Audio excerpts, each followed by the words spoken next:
بسم الله الرحمن الرحيم. الحمد لله رب العالمين، والصلاة والسلام على خاتم الأنبياء والمرسلين نبينا محمد وعلى آله وصحبه أجمعين. أما بعد، دوسرے شبہ کا ازالہ اور اعتراض کا جواب. کہتے ہیں کہ ہماری جمعیت حق پر ہے، حزبیت نہیں ہے، کیونکہ اس کی بنیاد فلان بڑے اہل حدیث عالم نے رکھی ہے، یا اس کے فلان اور فلان بڑے علماء امیر رہے ہیں، یا ان کے ساتھ وابستہ رہے ہیں. تو کیا ان کا یہ عمل حزبیت تھا، اور کیا وہ بھی حزبی تھے؟ اس کے جواب میں نمبر 1، حقیقت میں اس شبہ کا ازالہ بھی پچھلے شبہ کے جواب میں ہو چکا ہے. شیخ ربیع بن ہادی المدخلی حفظہ اللہ نے اس شبہ کا ازالہ ٹیلی فونک کال میں شیخ محمد حامد الفقی رحمہ اللہ کی جمعیت انصار السنہ کے متعلق بات کرتے ہوئے کر دیا ہے. شیخ ربیع المدخلی حفظہ اللہ کے پچھلے درس میں آخری الفاظ دوبارہ سن لیں.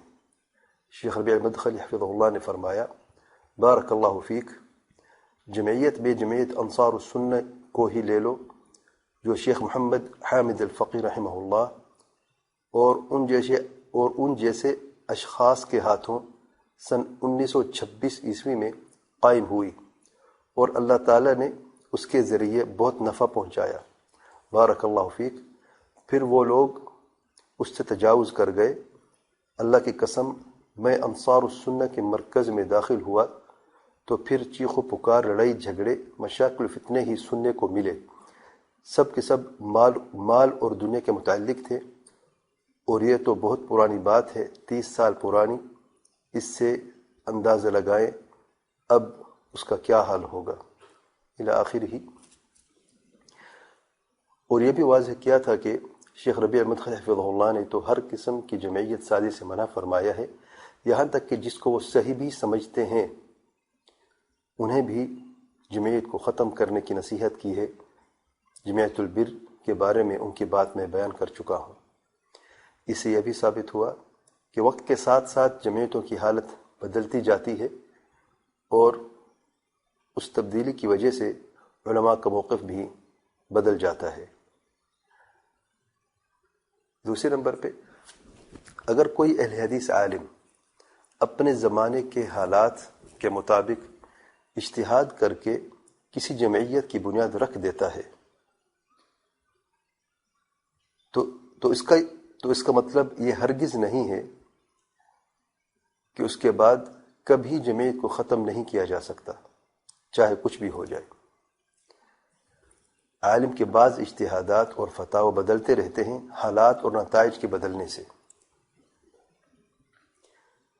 اسی مسئلے میں شیخ بن باز رحمہ اللہ اور شیخ ربیع المدخلی حفظہ اللہ کا موقف اس کی واضح دلیل ہے، جو پچھلے شبہ کے جواب میں تفصیل سے بیان کر چکا ہوں کہ پہلے ان کا موقف جمعیتوں کے متعلق کچھ اور تھا، اور بعد میں ان جمعیتوں کے حالات بدلنے کی وجہ سے ان کا موقف کچھ اور ہو گیا. دوسری مثال بھی سن لیں. شیخ محمد بن صالح العثیمین رحمہ اللہ کا افغانستان اور کشمیر میں جہاد متعلق موقف. شیخ ابن عثیمین رحمہ اللہ کا دوسرا فتویٰ افغانستان میں جہاد کے متعلق معروف ہے. لقاء الباب مفتوح میں شیخ صاحب سے سوال کیا گیا: السائل قد سبق لك أن أفتيت بالجواز أو بالذهاب إلى بعض تلك الأماكن. شیخ صاحب سے سوال کیا گیا، آپ نے اس سے پہلے ان جگہوں کی طرف جانے کے جواز کا فتویٰ دیا تھا، یعنی افغانستان و کشمیر. جواب شیخ صاحب فرماتے ہیں: لكن الأمور تتغير باختلاف النتائج. لیکن امور تبدیل ہو جاتے ہیں نتائج کے بدلنے سے. ذرا غور سے سنیں. شیخ صاحب فرماتے ہیں لیکن امور تبدیل ہو جاتے ہیں نتائج کے بدلنے سے.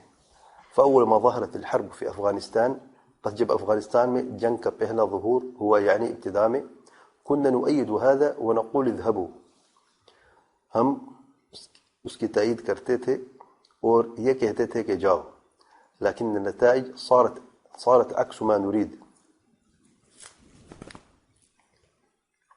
لیکن نتائج جو ہم چاہتے تھے اس کے برعکس نکلے. الراجعون من هناك معروف حالهم الا من سلمه الله عز وجل.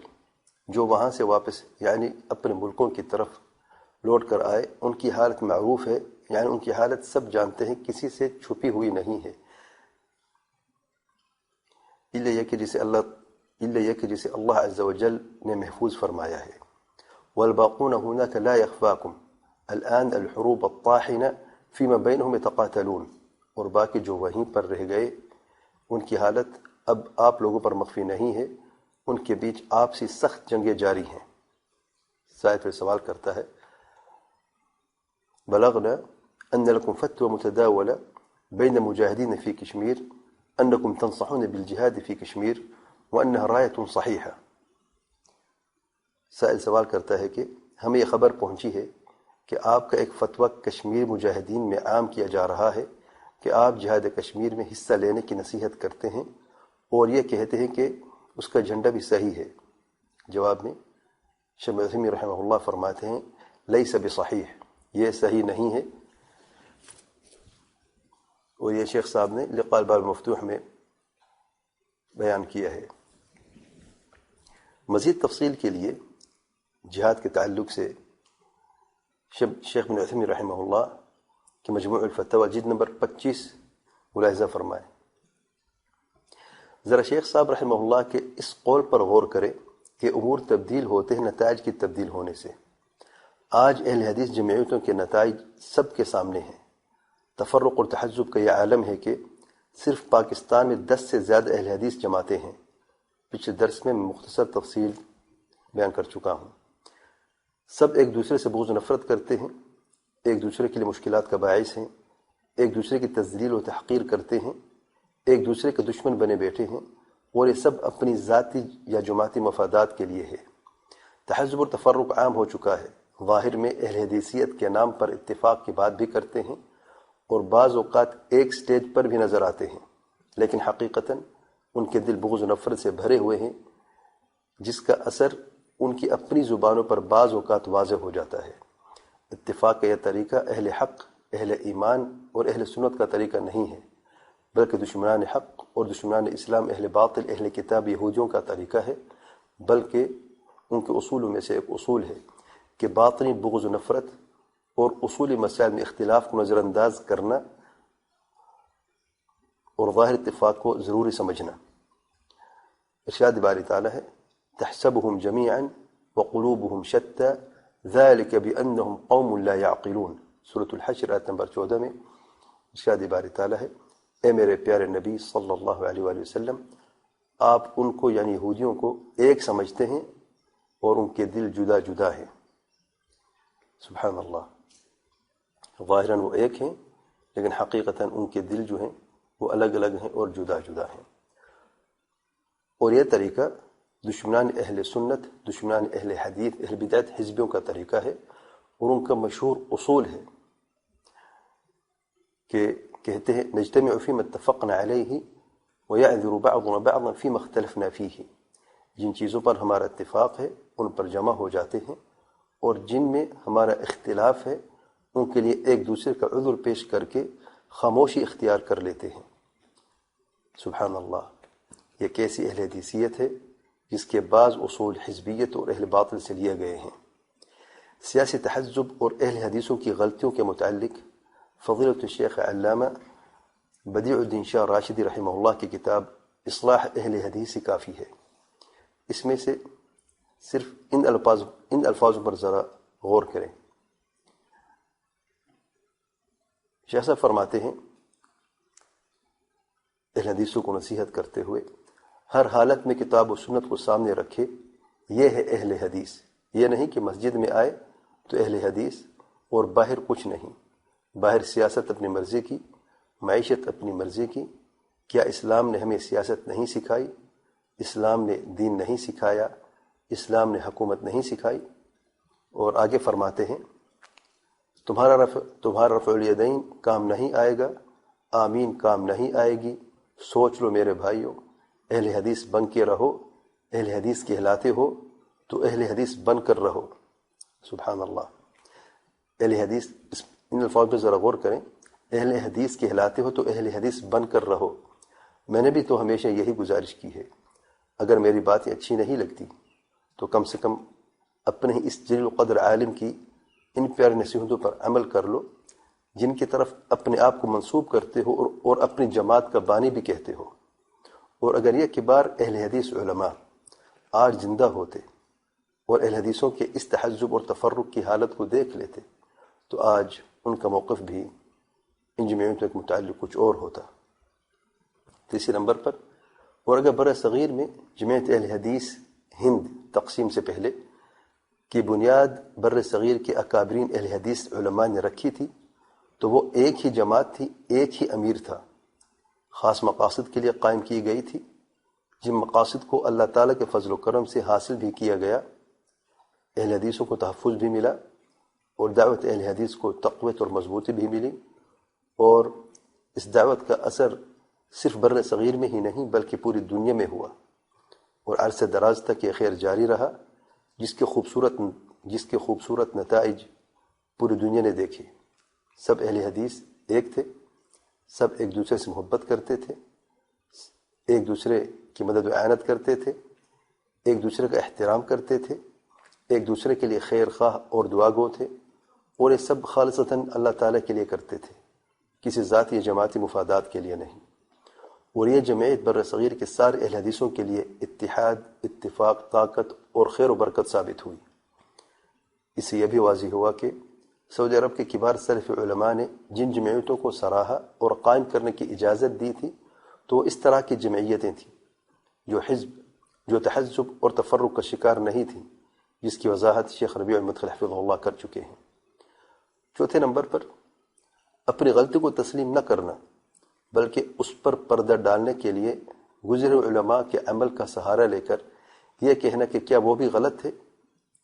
نمبر ایک، یہ طریقہ اہل حق کا طریقہ نہیں ہے بلکہ اہل باطل کا عجیب سا حربہ، بلکہ فرعونی اصول ہے جس کی شریعت میں شدید مذمت کی گئی ہے۔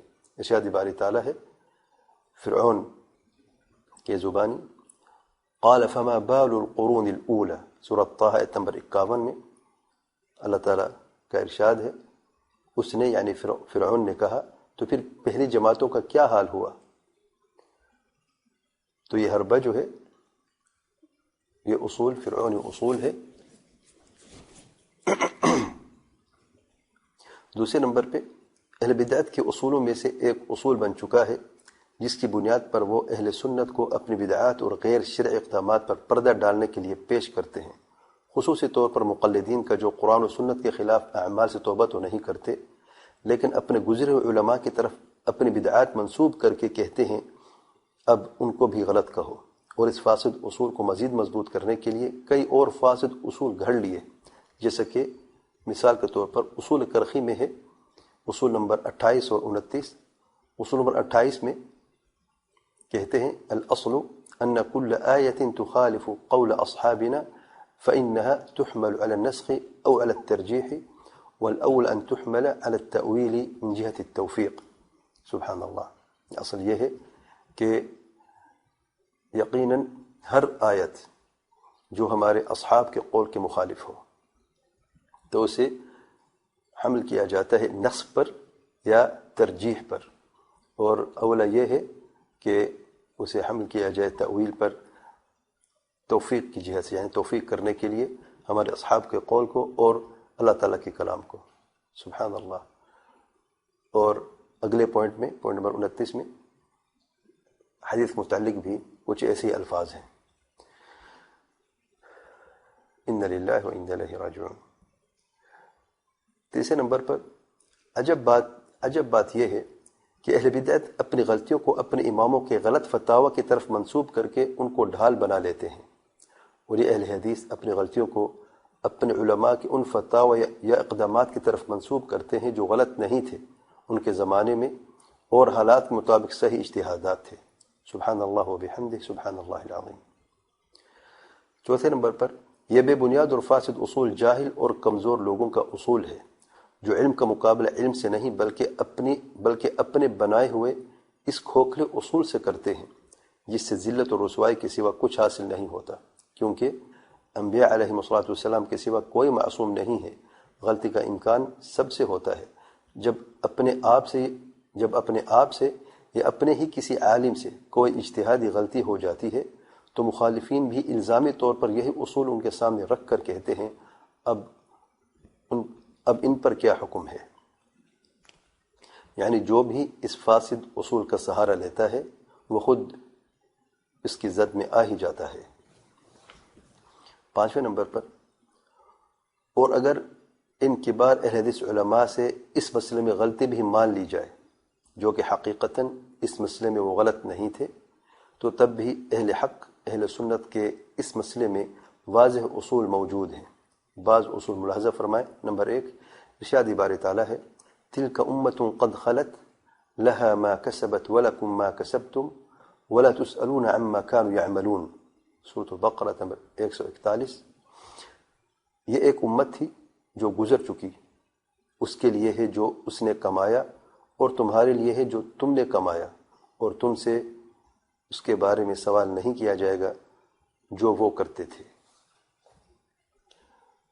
دوسرا اصول، امام بخاری رحمہ اللہ جز رفع الیدین فی الصلاة صفحہ نمبر 73 میں روایت کرتے ہیں کہ لیس احد بعد النبی صلی اللہ علیہ وآلہ وسلم الا یؤخذ من قوله ویترک الا النبی صلی اللہ علیہ وآلہ وسلم،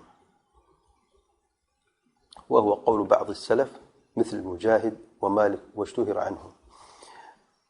بعض سلف کا یہ قول معروف و مشہور ہے جو امام مجاہد اور امام مالک رحمہ اللہ سے زیادہ مشہور ہے، خصوصی طور پر امام مالک رحمہ اللہ سے، اور امام بخاری جز رفع الیدین فی الصلاة صفحہ 73 میں روایت کر رہے ہیں کہ لیس احد بعد النبی صلی اللہ علیہ وسلم الا یؤخذ من قوله ویترک، کوئی ایسا شخص نہیں اللہ تعالیٰ کے پیارے پیغمبر صلی اللہ علیہ وسلم کے بعد الا یہ کہ اس کے قول کو، اس کے بات کو لیا بھی جاتا ہے اور چھوڑ بھی دیا جاتا ہے، الا النبی صلی اللہ علیہ وسلم، سوائے اللہ تعالیٰ کے پیارے پیغمبر صلی اللہ علیہ وسلم کے۔ اور شیخ الاسلام ابن تیمیہ رحمہ اللہ مجموع الفتاوی جلد نمبر 11 صفحہ نمبر 208 میں فرماتے ہیں وقد اتفق سلف الأمة وأئمتها على أن كل أحد يؤخذ من قوله ويترك إلا رسول الله صلى الله عليه وآله وسلم، اور یقیناً سلف امت کے اس مسئلے میں اتفاق ہے، اور اس امت کے اماموں کا اتفاق ہے کہ ہر شخص کا قول لیا بھی جاتا ہے اور چھوڑ بھی دیا جاتا ہے سوائے اللہ تعالیٰ کے پیارے پیغمبر صلی اللہ علیہ وسلم کے۔ وهذا من الفروق بین الانبیاء وغیرہم، اور یہ ان فروق میں سے ہے جو انبیاء علیہ السلام اور ان کے علاوہ لوگوں کے بیچ میں ہوتا ہے۔ فإن الانبیاء صلوات اللہ علیہم وسلامہ،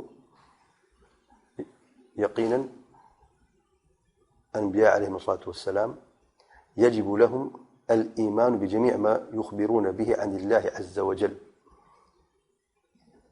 انبیاء کے تعلق سے علیہ السلام یہ بات واجب ہے کہ جو بھی خبر وہ دیتے ہیں اللہ تعالیٰ کے تعلق سے، اللہ تعالیٰ کی طرف سے، اس سب پر ایمان لانا واجب ہے۔ وتجب طاعتهم فيما يأمرون به، اور ان کی فرما برداری بھی واجب ہے جو حکم بھی وہ دیتے ہیں۔ بخلاف الاولیاء، اولیاء کے خلاف، یعنی جو بھی انبیاء نہیں اللہ تعالیٰ کے اولیاء یا علماء کوئی بھی ہیں، فإنهم لا تجب طاعتهم في كل ما يأمرون به، ان کی فرما برداری ان کے ہر امر میں، ہر حکم میں واجب نہیں ہے۔ ولا الایمان بجمیع ما یخبرون به، اور ان کے ہر خبر پر بھی ایمان واجب نہیں ہے۔ بل يعرض امرهم وخبرهم على الكتاب والسنة، بڑی اہم بات ہے، کہتے ہیں بلکہ ان کے امر کو اور ان کی خبر کو کتاب اور سنت پر پیش کر دیا جاتا ہے۔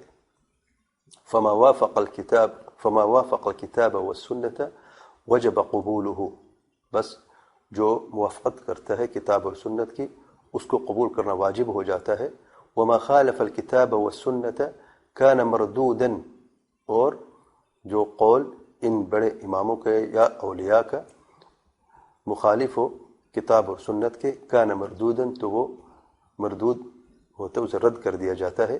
وَإِن كَانَ صَاحِبُهُ مِنْ أَوْلِيَاءِ اللَّهِ، اگرچہ یہ قول کہنے والا اللہ تعالیٰ کے اولیاء میں سے ہو، وَكَانَ مُجْتَهِدًا مَعْذُورًا فِيمَا قَالَهُ لَهُ أَجْرٌ عَلَى اجْتِهَادِهِ، اور یعنی اگر یہ کہنے والا قول جو کتاب اور سنت کے مخالف ہو، اس کے قول کو رد کر دیا جاتا ہے اگر یہ قول کہنے والا اللہ تعالیٰ کے اولیاء میں سے ہو اور مجتہد عالم ہو، اس کے پاس اس کا عذر ہے جو کچھ اس نے کہا ہے، اور اس کا اجتہاد کا اس کا اجر ہے۔ تیسرے نمبر پہ یا تیسرا قاعدہ، اقوال علماء يحتج لها لا بها، یعنی علماء کے اقوال کو صحیح ثابت کرنے کے لیے دلیل کی ضرورت ہوتی ہے، نہ کہ ان کے اقوال خود دلیل بن جاتے ہیں۔ شیخ الاسلام ابن تیمیہ رحمہ اللہ مجموع الفتاوی جلد نمبر 2 صفحہ نمبر 202 اور 203 میں فرماتے ہیں، وَلَيْسَ لِأَحَدٍ أَن يَحْتَجَّ بِقَوْلِ أَحَدٍ فِي مَسَائِلِ النِّزَاعِ، اور کسی کے لیے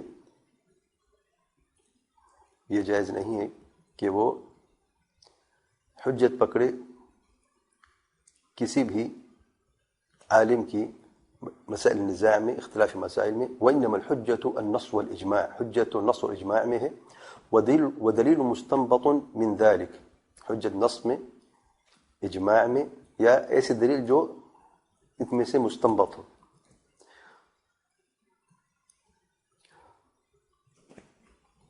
تقرر مقدماته بالأدلة الشرعية، جس کی مقدمات کا تقریر کی جاتی ہے شرع دلائل کے ساتھ، لا بأقوال بعض العلماء، بعض علماء کے اقوال سے نہیں، فإن أقوال العلماء يحتج لها بالأدلة الشرعية، تو یقیناً علماء کے اقوال کو صحیح ثابت کرنے کے لیے شرعی دلائل سے ان کی بات کو حجت بنایا جاتا ہے اور قبول کیا جاتا ہے، لا يحتج بها على الأدلة الشرعية، اور ان کی باتوں کو، علماء کی باتوں کو حجت نہیں بنایا جاتا شرعی دلائل پر۔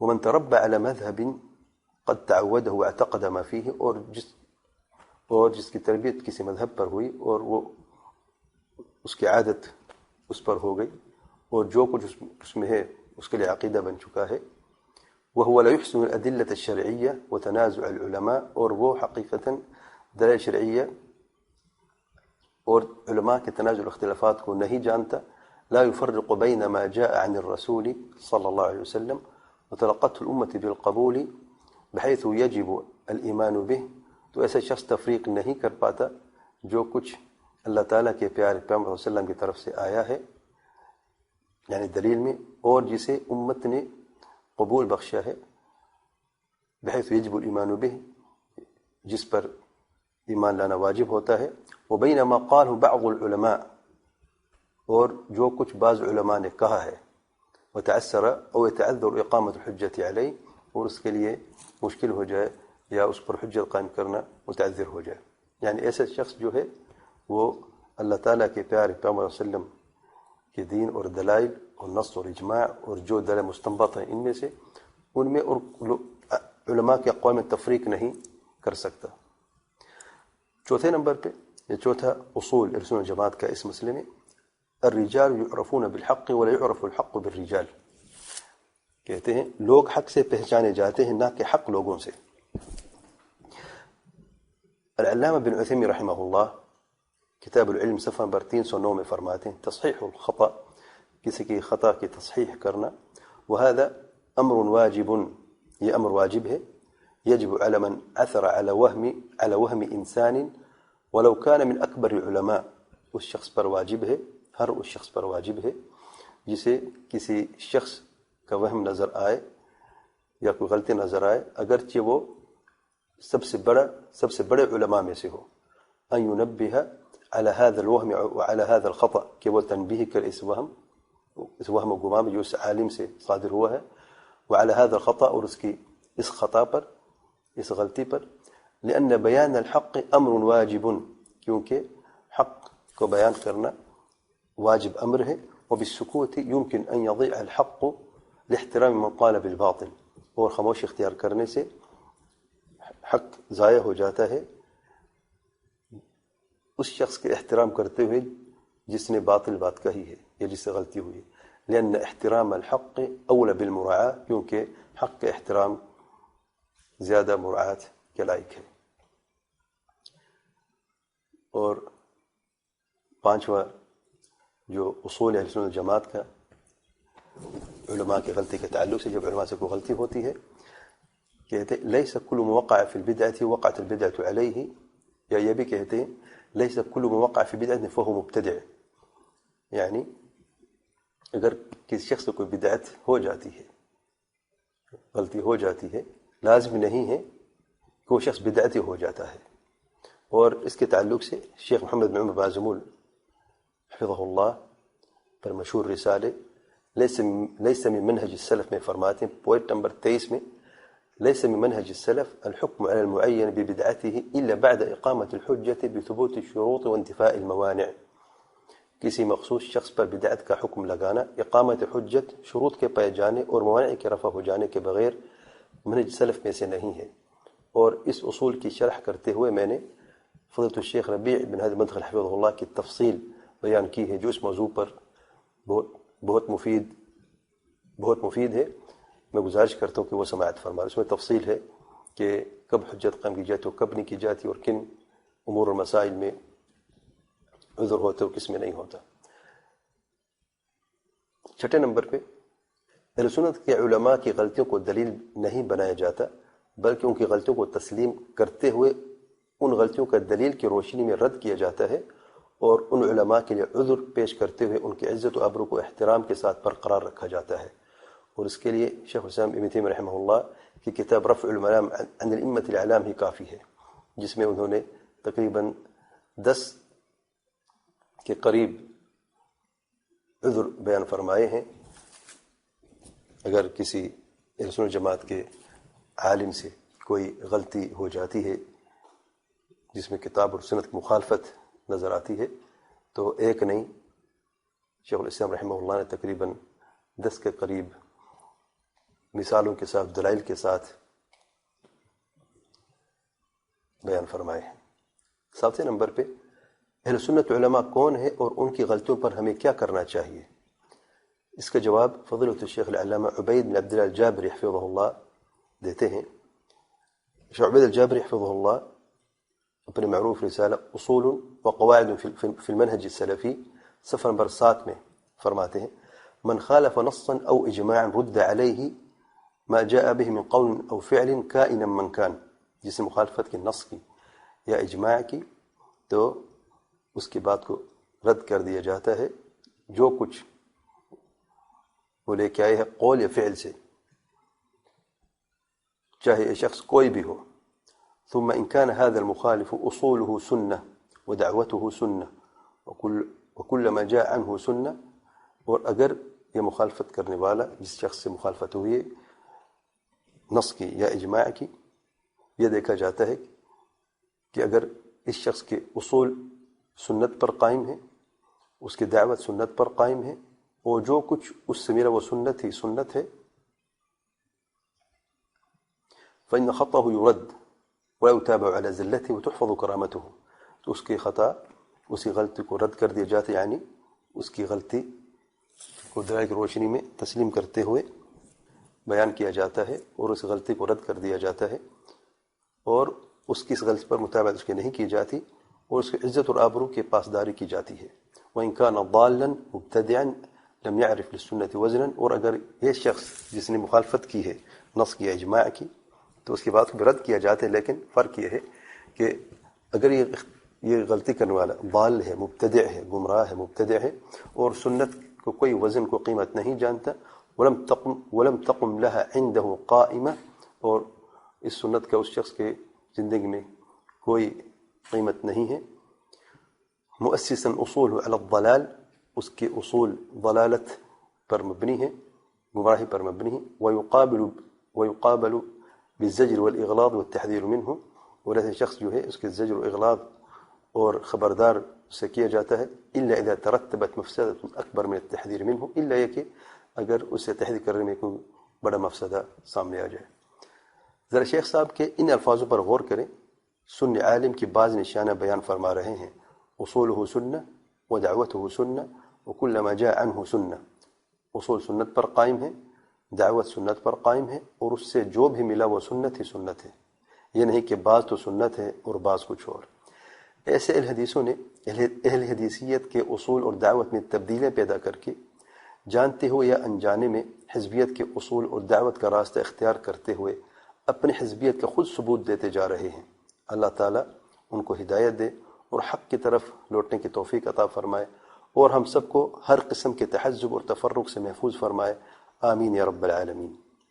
خلاصہ کلام یہ کہنا کہ ہماری جمعیت حق پر ہے کیونکہ اس کی بنیاد فلان بڑے اہل حدیث عالم نے رکھی ہے، یا اس کے فلان اور فلان بڑے علماء امیر رہے ہیں یا ان کے ساتھ وابستہ رہے ہیں، تو کیا ان کا یہ عمل حزبیت تھا اور کیا وہ بھی حزبی تھے؟ جواب سن لیں، نہ تو ان کا یہ عمل حزبیت تھا اور نہ ہی وہ حزبی تھے۔ تفصیل گزر چکی ہے، خلاصہ سن لیں۔ کیونکہ نمبر 1، انہوں نے اگر اپنے زمانے کے حالات کے مطابق اجتہاد کر کے جمعیت کی بنیاد رکھی تھی یا اس کے ساتھ وابستہ رہے تھے، تو وہ ساتھ ساتھ اہل حدیثوں کو نصیحت بھی کرتے رہے کہ وہ اسے سیاسی تحزب کا شکار نہ ہونے دیں، اور خود بھی تحزب اور تفرق سے بچتے رہیں، اور اپنے اتحاد اور اتفاق کو اہل حدیثیت کے صحیح اصولوں پر قائم رکھیں۔ نمبر 2، ان کے اصول درست تھے، اصول سنت پر قائم تھے، دعوت سنت پر قائم تھی، اور وہ عقائد، عمل اور اخلاق میں صرف مضبوط ہی نہیں بلکہ دوسروں کے لیے بھی بہترین نمونہ تھے۔ اللہ تعالی ہم سب کو حق بات کرنے کی اور اس پر عمل کرنے کی توفیق عطا فرمائے۔ اللہم ارنا الحق حقا وارزقنا اتباعه وارنا الباطل باطلا وارزقنا اجتنابه، آمین یا رب العالمین۔ سبحانک اللہم وبحمدک، اشہد ان لا الہ الا انت، استغفرک واتوب الیک۔